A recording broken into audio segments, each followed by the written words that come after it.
Pengemudi ojek online dari berbagai komunitas melakukan aksi demo di sejumlah titik di Jakarta, salah satunya kawasan Patung Kuda, Jalan Merdeka Selatan, Jakarta. Demo hari ini merupakan puncak kekecewaan pengemudi transportasi online yang memiliki sejumlah tuntutan.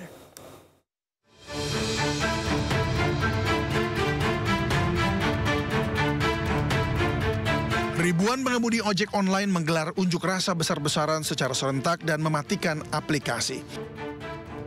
Unjuk rasa ini menyasar sejumlah lokasi strategis di Jakarta, diantaranya kawasan Patung Kuda, Kementerian Perhubungan, DPR RI, serta kantor-kantor perusahaan aplikasi.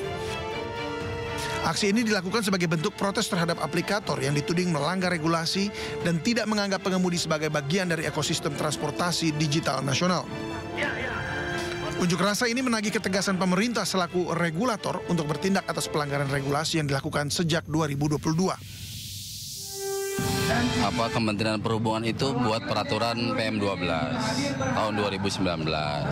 Nah, yang kita tuntut apa? Ayo dong jalanin menterinya. Nah, selama ini kan ada pembiaran, adanya yang tadi disebutin bahwa ada Aceng, ada layanan slot, Grab Hemat, dan yang lain. Itu kan jelas-jelas melanggar. Maka dari itu ayo, kami bersama teman-teman menyuarakan bahwa ayo Kementerian Perhubungan ini dia punya barang namanya PM12. Ayo tolong itu ditindak atau dilaksanakan dengan baik. Ketemu siapa sih hari? Ya gini mintanya menteri. Karena beliau yang bertanggung jawab gitu loh. Kalau memang ini pun tidak ditepati, kami akan kemah di Kementerian Perhubungan. Kedepannya kami akan bikin bangun perkemahan di Kementerian Perhubungan sampai tuntutan kami di. Berarti sejauh ini memang belum ada audiensi ya Bu ya? Audiensi memang belum ada, karena selama ini bersurat pun ke Kementerian Perhubungan, akhirnya juga enggak. 5 tuntutan yang disampaikan adalah: pertama, Presiden Republik Indonesia dan Menteri Perhubungan memberikan sanksi tegas kepada perusahaan aplikasi pelanggar regulasi. Kedua, DPR RI Komisi 5 menggelar RDP gabungan Kemenhub, asosiasi, dan aplikator. Ketiga, potongan aplikasi hanya 10%. Keempat, revisi tarif penumpang untuk hapus argo goceng, slot hemat, prioritas, dan lain-lain. Dan yang kelima, menetapkan tarif layanan makanan dan kiriman barang melibatkan asosiasi, regulator, aplikator, dan YLKI. Dari Jakarta, Hadisti Arifa, Damar Wicaksono, iNews melaporkan.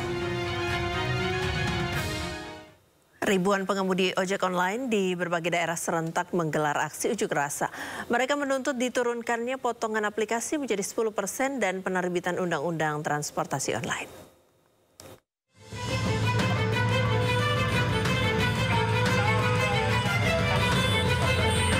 Puluhan pengemudi ojek online yang tergabung dalam kelompok Serikat Pengemudi Transportasi Ojol atau SEPETA berkumpul di Jalan Sudirman, Tangerang, Banten. Mereka berkonvoi dari Tangerang menuju gedung Kementerian Perhubungan. Massa menuntut penetapan batas potongan tarif oleh aplikator sebesar 10%. Sementara itu di Purwakarta, Jawa Barat, ribuan pengemudi ojol menuju kantor pemerintah Kabupaten Purwakarta untuk menuntut adanya kejelasan hukum serta payung hukum yang melindungi profesi mereka sebagai pengemudi ojol dan tarif yang layak kepada pemerintah. Para pengunjuk rasa mengancam jika tuntutannya tidak dikabulkan oleh pemerintah akan kembali berunjuk rasa dengan massa yang lebih besar. Tak hanya di Purwakarta dan Tangerang, aksi unjuk rasa juga dilakukan ribuan pengemudi ojek online se-Surabaya, Jawa Timur. Para pengemudi ojol memusatkan aksi unjuk rasa di depan kantor Dinas Perhubungan Jawa Timur, Gedung Negara Gerahandi, dan kantor aplikator.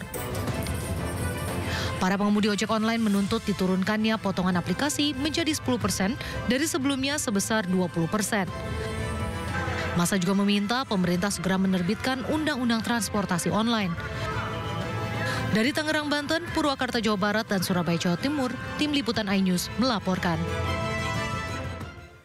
Sementara itu, para pengemudi ojek online di Depok, Jawa Barat pada Selasa pagi masih terlihat tetap beroperasi.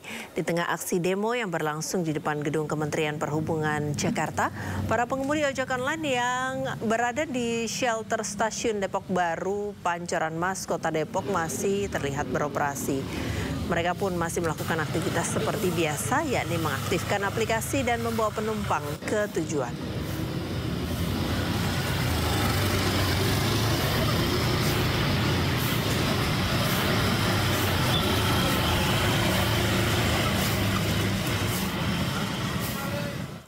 Menanggapi demo pengemudi ojek online, Komisi 5 DPR RI akan rapat dengar pendapat dengan pengemudi ojol.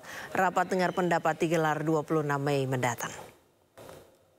Jadi pesan kami tentu kepada teman-teman ojol yang hari ini melaksanakan demo ya, kami berharap ini dilaksanakan dengan tertib dan damai ya. Kami sudah menangkap aspirasi dari teman-teman dan Komisi 5 akan mengagendakan rapat dengar pendapat dengan ojol ini hari Senin jam 1 siang. Kemarin sudah kami sepakati dengan pimpinan DPR ya. Jadi hari ini kami mungkin mendengar dulu lah apa yang menjadi tuntutan. Tadi sudah disampaikan di banyak media ya, bahwa ada beberapa tuntutan dan menurut kami itu sah-sah saja. Hanya memang kondisi hari ini angkutan online ini kan belum diatur ya. Ini sejogjanya harusnya diatur, diikat dengan undang. Presiden Prabowo Subianto menjalin kerjasama di bidang kesehatan dengan Thailand. Kerjasama dilakukan untuk mengantisipasi terjadinya kemungkinan bahaya pandemi baru yang akan terjadi. Presiden Prabowo Subianto bersama Perdana Menteri Thailand Paetongtarn Shinawatra menyaksikan penandatanganan MOU kerjasama Indonesia-Thailand yang berlangsung di Government House Bangkok, Thailand. Dalam pertemuan, kedua negara sepakat menjalin kerjasama di bidang kesehatan. Hal itu dinilai sangat penting oleh Prabowo untuk mengantisipasi kemungkinan terjadinya bahaya pandemi baru yang akan terjadi. Selain sektor kesehatan, Prabowo juga memaparkan sejumlah bentuk kerjasama strategis lainnya yang akan diperkuat bersama Thailand, mencakup bidang pertahanan dan keamanan, ekonomi, pendidikan, hingga ketahanan pangan.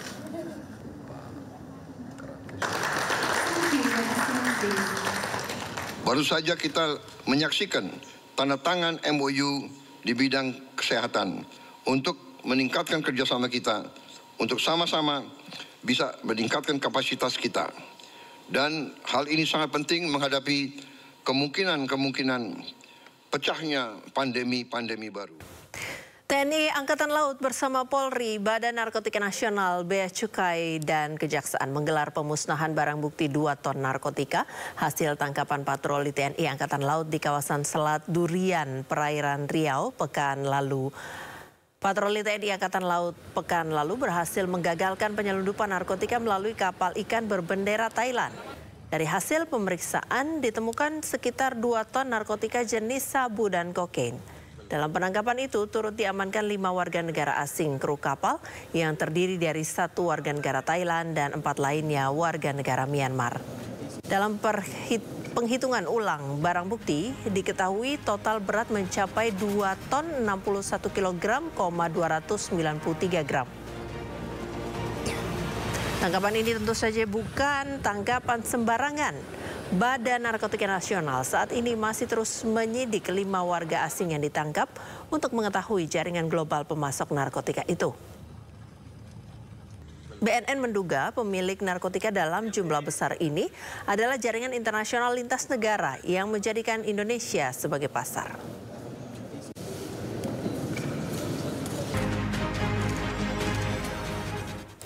Menunggu selama 12 tahun, seorang lansia difabel asal Pekalongan, Jawa Tengah menunaikan ibadah haji tahun ini. Informasinya usai jeda, tetaplah di Sindo Sore.